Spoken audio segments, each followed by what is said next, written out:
Irmãos, uma boa noite, nesse finalzinho de tarde, início de noite, dia do Senhor, domingo, nós nos preparamos para servir ao Senhor, adorá-lo e bendizer o seu nome durante todo esse dia. E agora à noite não é diferente, nós nos reunimos, ainda que de uma forma não presencial, para cultuarmos ao Senhor.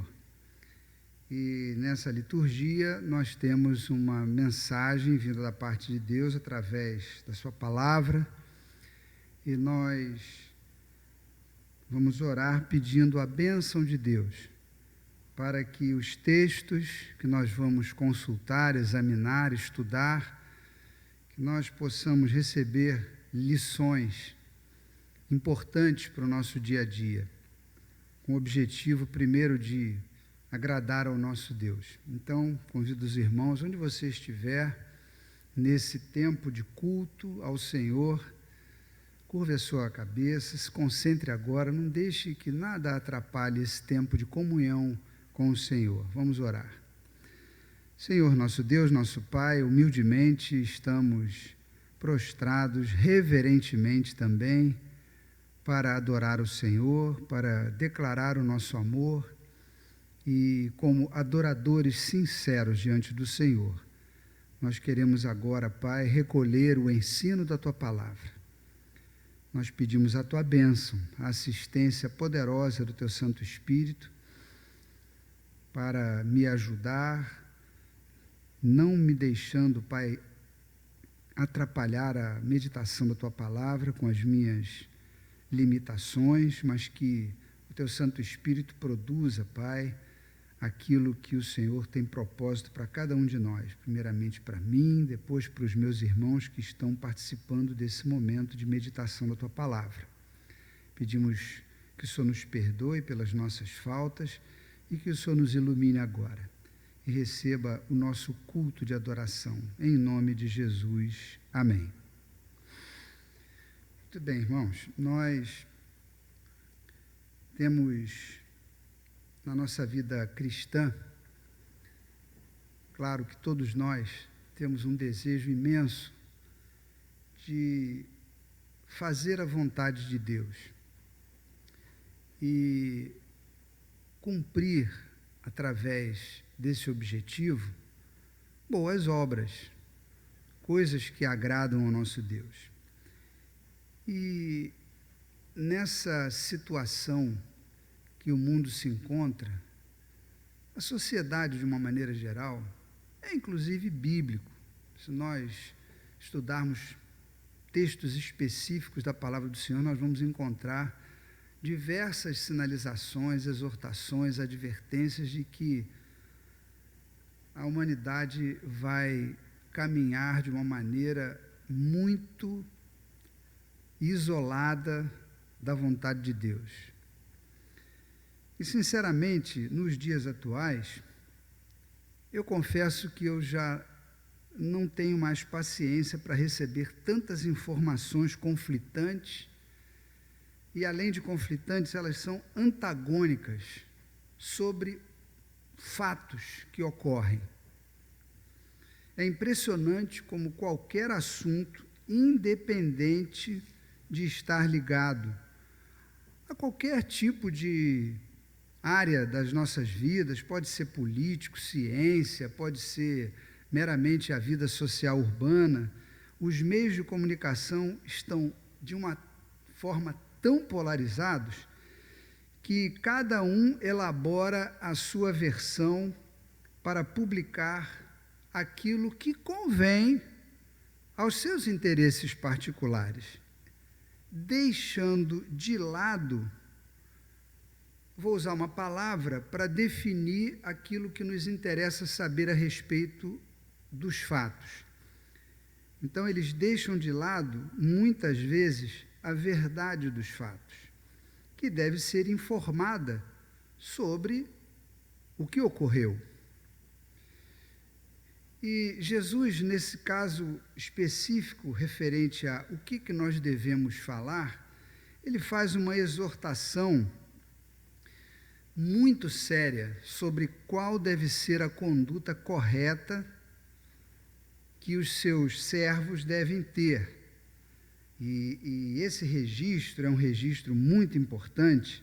Jesus, lá no capítulo 5 do Evangelho de Mateus, é conhecido como Sermão do Monte, no versículo 37, ele faz uma exortação impressionante. Diz assim: seja, porém, a tua palavra sim, sim, não, não.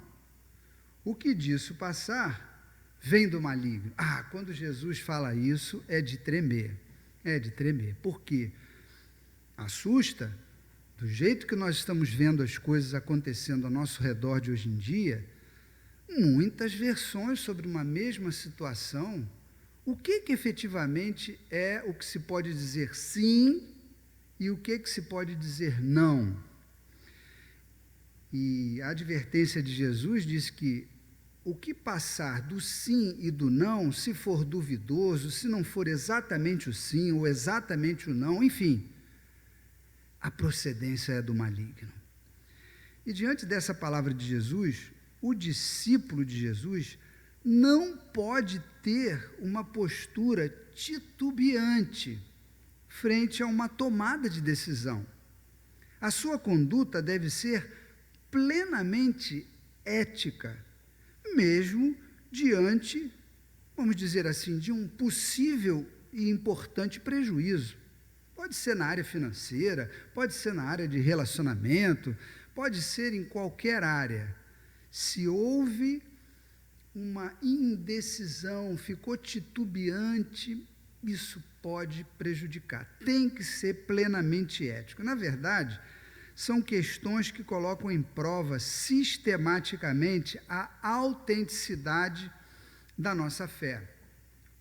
E se cada um de nós possui a verdadeira consciência de que estamos o tempo todo na presença de Deus e a importância da nossa relação de comunhão com Ele, isso é fundamental. Nós temos que ter essa consciência. E o homem cônscio da presença de Deus e de seu dever de adorador e servo do Senhor, ele não mente.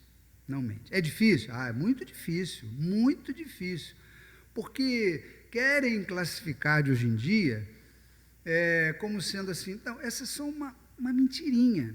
Tem até um biscoitinho que se chama mentirinha.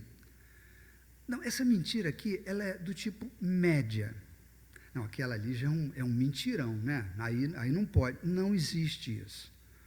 O discípulo de Jesus, demonstrando que está consciente de que está na presença do Senhor e que quer agradar o Senhor, ele não mente. E não se envolve com mentiras. Eu diria que custe o que custar. Vai ter um problema de relacionamento no trabalho. Paciência. Vai ter uma dificuldade, vai ter até um prejuízo financeiro. Paciência. O mais importante é atender aquilo que o nosso mestre definiu. É difícil? É difícil, porque a nossa tendência, a nossa inclinação de ser humano, ela nos empurra para essas coisas.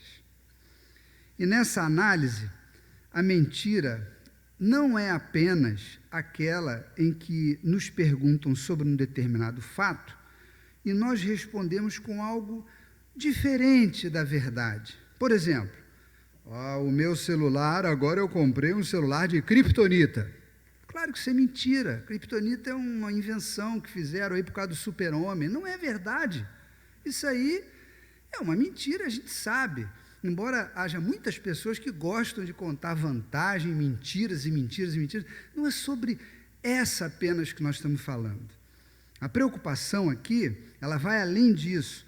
Ela também é sobre a dissimulação de condutas, cujo objetivo, vamos dizer assim, é ter a aprovação do grupo de interesse que se tem. E lá no íntimo, o objetivo é diferente daquilo que foi apresentado. Isso é dissimulação. E a dissimulação também isso é indubitável, também é mentira. A definição do dicionário para mentira diz assim: é contrário à verdade, é falso, é enganoso. E no lado oposto, a honestidade, na sua mais ampla abrangência na vida, é uma característica inegociável do aluno de Jesus, que é servo de Deus. E conforme esse versículo 37 do Evangelho de Mateus, no capítulo 5, Jesus exorta que, se o nosso falar for sim, então devemos confirmar que foi sim, e o não, confirma que é não, porque isso é honesto e é ético, e atende à recomendação da Escritura Sagrada. E Jesus ainda faz mais um alerta sobre a mentira. Eu convido você a buscar agora lá no Evangelho de João, por favor, use o manuseio da sua Bíblia agora, Evangelho de João, capítulo 8, versículo 44. Evangelho de João, capítulo 8, versículo 44.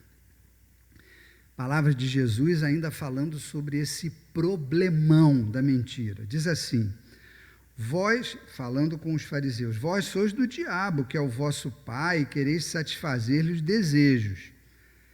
Ele foi homicida desde o princípio. Está falando agora do diabo, do adversário. Ele foi homicida desde o princípio e jamais se firmou na verdade. Por quê?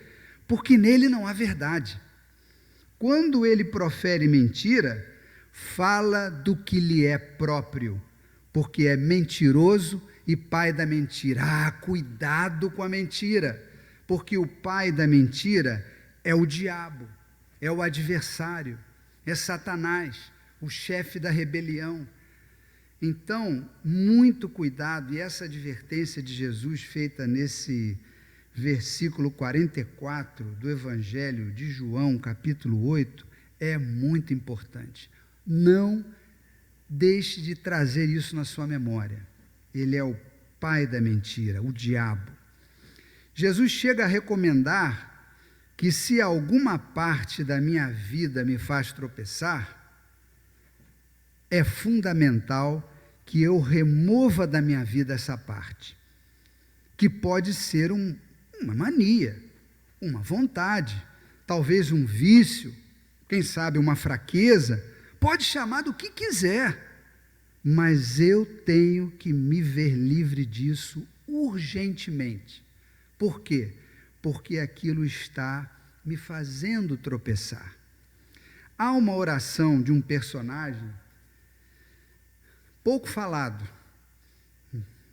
nas mensagens e nas conversas, e ele é pouco falado, mas está lá no livro de Provérbios. Eu peço a você que dê uma folheada agora de novo na sua Bíblia, livro de Provérbios, capítulo 30, versículo 8. É uma súplica que uma pessoa que está sendo citada aqui, chama-se Agur, ele faz, dentre outros assuntos que ele coloca nessa súplica, mas tem uma parte dessa súplica que também fala sobre essa questão da mentira. Olha o que ele coloca na súplica dele. Vou começar no 7 para ficar mais fácil. 2 coisas te peço, está orando. Não me negue antes que eu morra. Afasta de mim a falsidade e a mentira. E o resto não vou tratar agora, mas a súplica começa com isso. Senhor, não me negue isso que eu estou te pedindo. Afasta de mim a falsidade e a mentira. É uma súplica e nós devemos estar suplicando ao nosso Deus diariamente que nos dê essa ajuda, esse socorro, que nos ajuda a selecionar a rota de comportamento a ser mantida. E aí, irmão, se você não tiver certeza plena de que aquilo é verdade, então não diga, não diga. Você tem certeza plena de que aquilo é uma verdade? Fique tranquilo. agora não tem certeza plena de que é uma verdade, não diga. E se você sabe, porventura, existe um resquício de que seja mentira, então não tem outra conduta, rejeite e abandone. Rejeite e abandone. É mentira, é do diabo. Ele é o pai da mentira. Essa é a recomendação de Jesus. Então, basicamente, eu e você temos, vamos dizer, 2 cenários diante de nós. Nós temos a perseverança na fé diante de Deus, para a realização das boas obras, aquelas que nós almejamos, tão desejadas, e que o Senhor aplica na vida dos seus servos. E o descuido com os terrenos enganosos que surgem na nossa frente, na nossa caminhada, é a outra situação. Então, uma situação é ser perseverante, e a outra é ficar um pouco descuidado. E aí o terreno que está à frente, ele é um terreno movediço, cheio de armadilhas, e a gente descuidado há de tropeçar. Então, conforme a nossa confissão de fé, no capítulo 17, item 3, se você quiser anotar depois para conferir, esse pedaço da confissão de fé exorta os crentes, alunos de Jesus, dizendo que os discípulos, os crentes, podem cair em graves pecados, mas eu e você não queremos cair em graves pecados. Existe a possibilidade? Sim, por causa da nossa condição humana. Mas nós queremos? Ah, claro que não. Nós não queremos. Isso nós não queremos. Por isso, quando o adversário coloca armadilhas de tropeço, e ele coloca, o apóstolo Paulo diz que ele até manda dardos inflamados para ficar fazendo tiro ao alvo com a gente, colocando situações para que nós venhamos a tropeçar.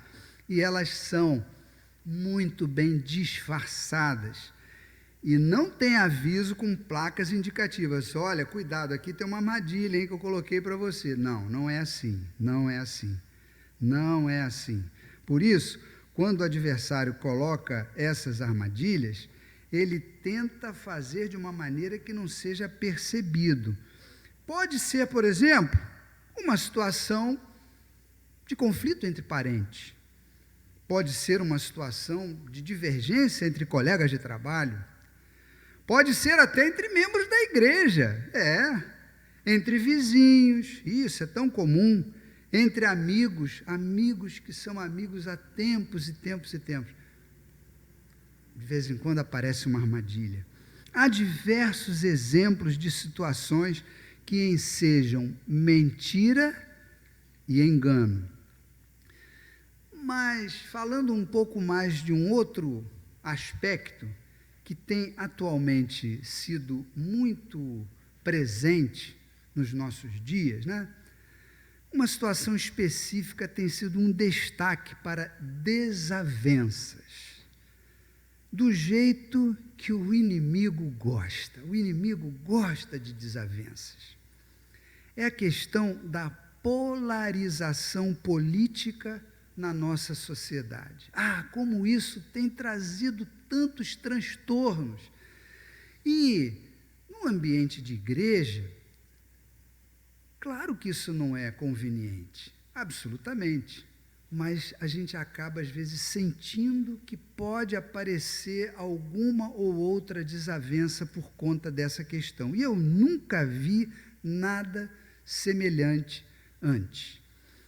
Parentes e até irmãos na fé que vão passar o resto da eternidade juntos na presença do Senhor, simplesmente se antipatizam e até mesmo podem romper relacionamento devido a questões políticas, baseadas em notícias, sobre as quais não temos como afirmar qual é a versão verdadeira. Não temos. Qual é a versão verdadeira? Não sei. Não está claro, não fica claro. Coisas assim que o adversário gosta, como ele gosta. E supondo que sejam apenas, por exemplo, 2 versões, um fato, 2 versões. Uma delas, vamos dizer que seja efetivamente verdade. Então, se uma é efetivamente verdade, a outra contrária é mentira. como entender que um crente, servo de Deus, se envolva com uma matéria que Jesus já informou quem é o Pai? Jesus informou, ele é o pai da mentira. E a gente sabe que, diante de um fato que tem duas versões, uma é verdadeira, a outra só pode ser a mentira. Mas nós continuamos afirmando que queremos praticar somente boas obras para agradar a Deus. Então, devemos ter atenção a esse aspecto. Se é um terreno impróprio, pavimentado com mentira, em desacordo com a nossa fé, a recomendação de Jesus é: corta, temos que cortar. Sai daquela situação. E aí, nós não queremos mais aumentar as confusões que já andam nesse mundo aí que nos cerca. Já concluindo, meus irmãos, o aluno de Jesus deve ter redobrada atenção com os esquemas e armadilhas colocadas pelo maligno, que repete o velho esquema, ele repete, esse esquema está se repetindo o tempo todo, utilizado com a dona Eva. Ele enganou, ela mesmo disse, a serpente me enganou, eu fui enganada. E ele repete esse esquema. E o servo de Jesus, servo de Deus, ele pode, por causa de uma situação dessa, não redobrou a atenção, ficou distraído, pode tropeçar e cair e entristecer o nosso Deus. Não sei que desafios e provas e tentações você tem enfrentado na sua vida, ou enfrentará amanhã, início de semana, já vem um monte de desafios, não sei. Se você vai ser levado, empurrado a xingar até alguém, chamando ele de tolo, ou se será pressionado a dizer uma mentira, não sei, ou até coisa pior, não sei. Ouça, nós não temos poder para cuidar disso sozinhos. Não temos. Somente o nosso Senhor Jesus é que pode e nos socorre nas nossas tribulações e desafios. Eu e você temos que pedir a Deus que nos encha mais e mais da ação do seu Espírito e que sejamos ensinados a guardar o tempo todo todas as coisas que Jesus nos tem ordenado, pois somente assim escaparemos de tropeçar. E assim, vamos tratar de investir mais a nossa atenção em examinar essas questões relacionadas com aquilo que é um terreno perigoso, aquilo que pode nos levar a um tropeço, armadilhas. E assim nós podemos evitar os tropeços e suplicar ao nosso Deus o socorro que Ele sempre dá em ocasião oportuna. Que Deus abençoe a nossa igreja amada da Tijuca, que Deus abençoe você que está participando dessa meditação. Consulte os textos sagrados que foram citados, a confissão de fé, para que você fique cada vez mais fortificado na sua condição de resistir e de identificar situações que possam fazer cair. E o destaque, então, foi que nós devemos estar muito alertas para combatermos essa situação da mentira que nós sabemos quem é o Pai. Que Deus abençoe. Vamos orar pedindo que Deus aplique o conhecimento da sua palavra nesse momento. Dobre sua cabeça agora, feche seus olhos para que nós possamos pedir a bênção do Senhor. Senhor nosso Deus, nosso Pai, agradecemos pelo ensino que recebemos da Escritura Sagrada, palavras de Jesus tão importantes, tão contundentes, e que nós estamos confirmando, Senhor, que na atualidade nós somos muito assediados com toda essa realidade de mentiras ao nosso redor. que nós possamos ter, Pai, da tua parte, a instrução necessária para identificarmos aquilo que não coincide com a tua palavra, aquilo que não é verdade, e possamos, Senhor, ter força para rejeitar e sempre caminhar no teu caminho. Ó Deus, nós te pedimos tudo isso, agradecidos, pedindo que o Senhor abençoe todos os que estão nessa hora participando desse tempo de culto ao Senhor. Em nome de Jesus. Amém. Recebamos a bênção do Senhor. E que a graça do nosso Senhor e do nosso Salvador, o Senhor Jesus Cristo, e que o amor de Deus, o nosso Pai, e que a comunhão, que as consolações, que a alegria e que a paz que vem do Espírito Santo do Senhor, o Espírito da verdade, repouse sobre você, meu irmão e minha irmã, sobre a sua casa, sobre toda a sua família, sobre toda a nossa igreja, aonde você estiver, e sobre todo o povo de Deus, desde agora e para todo sempre.